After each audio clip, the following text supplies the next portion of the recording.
بسم اللہ الرحمن الرحیم۔ سب تعریفیں خدائے بزرگ و برتر کے نام جو تمام جہانوں کا پالنے والا ہے۔ درود لامحدود آقا دو جہاں کی ذات پر اور آپ کی آل پر۔ السلام علیکم ورحمت اللہ۔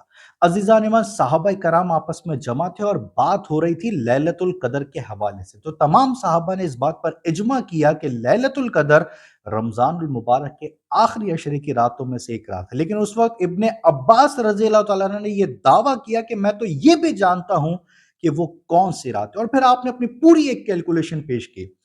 وہ کیلکولیشن کیا تھی اس کو جاننے سے پہلے ذرا ہم بات کر لیتے ہیں رات کے حوالے سے۔ عزیزان ایمان، اکثر لوگ رات کو سیاہ، تاریک اور گمراہ کن تصور کرتے ہیں۔ دنیا میں کہیں رات کو شیطانیت اور جرائم سے منسوب کیا جاتا ہے تو کہیں اسے خطرے اور موت سے تشبیہ دی جاتی ہے۔ لیکن دین اسلام ایسا پیارا دین ہے کہ اس میں رات کی اہمیت بالکل مختلف ہے۔ اسلام میں رات کو انتہائی خوشائند اور ترقیوں کی جانب سفر سے منسوب کیا جاتا ہے۔ تاریخ میں ایسے بے شمار واقعات گزرے ہیں جو رات کی اہمیت اور عظمت کا منہ بولتا ثبوت ہے۔ اگر غور کیا جائے تو رات ہی کے وقت رسالت مآب صلی اللہ علیہ وآلہ وسلم پر وحی کی ابتدا ہوئی۔ رات ہی کا وقت تھا جب نزول قرآن کا آغاز ہوا۔ رات ہی کے وقت آپ علیہ السلام کو معراج کا سفر کروایا گیا۔ رات ہی کے وقت آپ کو آسمانوں کی سیر کرائی گئی۔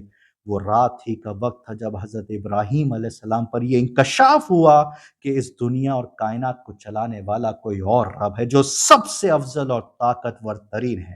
اور اگر آپ یاد کریں تو وہ رات ہی کا وقت تھا جب اللہ تعالیٰ نے موسیٰ علیہ السلام کو حکم دیا کہ وہ رات ہی کے وقت بنی اسرائیل کو لے کر نکلیں۔ سورہ انعام سے پتہ چلتا ہے کہ رات ہی وہ ہے کہ جو سکون کا سبب ہے۔ سورہ طور میں رات ہی کے حوالے سے اللہ کہتا ہے کہ اے میرے بندے، رات کے وقت اپنے رب کی تسبیح کر۔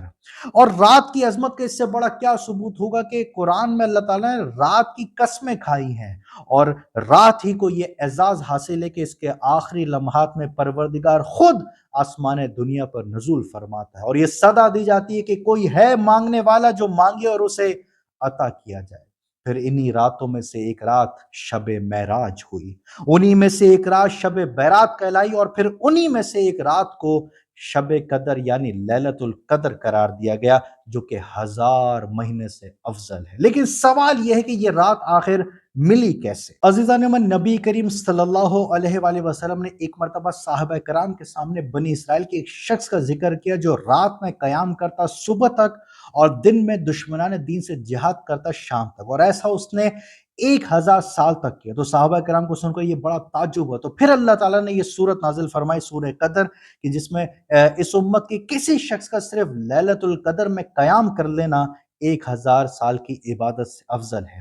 اسی طرح اس رات کے حوالے سے، رات کے شان نزول کے حوالے سے ایک اور روایت ملتی ہے کہ نبی کریم صلی اللہ علیہ وآلہ وسلم نے بنی اسرائیل کے 4 عابدوں کا ذکر فرمایا کہ جنہوں نے 80 سال تک اللہ تعالیٰ کی عبادت کی اور آنکھ جھپکنے کے برابر بھی اللہ کی نافرمانی نہیں کی، جن میں حضرت ایوب علیہ السلام، حضرت زکریا علیہ السلام، حضرت حزقیل علیہ السلام اور حضرت یوشع بن نون علیہ السلام۔ تو یہ سن کر صحابہ کرام کو بہت سخت تعجب ہوا۔ تو پھر ایسے میں حضرت جبرائیل علیہ السلام اللہ کے نبی کے پاس تشریف لائے اور کہا کہ اے محمد صلی اللہ علیہ وآلہ وسلم، اللہ تعالیٰ نے آپ پر اس سے بھی زیادہ افضل چیز کو نازل فرما دیا، یعنی لیلۃ القدر۔ عزیزان من، جیسا کہ حضور علیہ السلام کا واضح حکم موجود ہے کہ لیلۃ القدر کو ماہ رمضان المبارک کے آخری عشرے کی طاق راتوں میں تلاش کرو، لیکن بہت سی مختلف روایتوں اور صحابہ کرام رضوان اللہ تعالیٰ علیہم اجمعین کے اقوال ملتے ہیں جس سے ہمیں لیلۃ القدر کے اشارے ملتے ہیں۔ مثلا حضرت ابو ہریرہ رضی اللہ تعالیٰ سے ایک روایت ہے کہ نبی کریم صلی اللہ علیہ وآلہ وسلم نے ارشاد فرمایا کہ لیلۃ القدر 27ویں یا 29ویں کی رات میں تلاش کرو، اور اس رات زمین پر سنگریزوں سے زیادہ فرشتوں کی تعداد موجود ہوتی۔ حضرت کعب رضی اللہ تعالیٰ تو قسم کھا کر کہتے تھے کہ لیلۃ القدر 27ویں کی رات ہے۔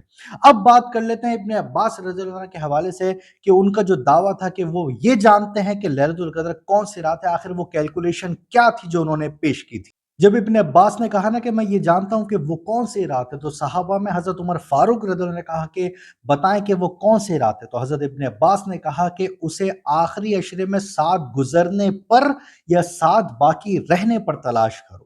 تو حضرت عمر فاروق نے پوچھا کہ آپ کو یہ کیسے معلوم ہو؟ تو ابن عباس نے کہا کہ دیکھو، اللہ تعالیٰ نے آسمان بھی 7 بنائے ہیں، زمین بھی 7 بنائی ہے، انسان کی پیدائش بھی 7 پر ہے، کھانا بھی 7 پر ہے، سجدہ بھی 7 پر ہے، طواف کے بھی 7 چکر ہے، رمی کی کنکریاں بھی 7، اور اس طرح آپ نے 7 کی گنتی کی بے شمار چیزیں گنوائی۔ تو حضرت عمر فاروق نے فوراً کہا کہ آپ کی سمجھ وہاں تک پہنچی ہے جہاں تک ہمارے خیال کو رسائی نہ ہوئی۔ عزیزان من، یہ تو تھی حضرت ابن عباس رضی اللہ تعالیٰ عنہ کی کیلکولیشن۔ ایک قول حضرت امام جعفر صادق علیہ السلام کو بھی ملتا ہے کہ آپ کے مطابق کہ جو لیلۃ القدر ہے وہ 21ویں یا 23ویں کی شب ہے۔ بہرحال اصل میں وہ رات کون سی، یہ تو اللہ کے سوا کوئی نہیں جانتا۔ ہمیں دعا یہ کرنی چاہیے کہ پروردگار ہم سب کو لیلۃ القدر نصیب فرمائے اور ہمیں اس کا پورا پورا حق ادا کرنے کی توفیق عطا فرمائے۔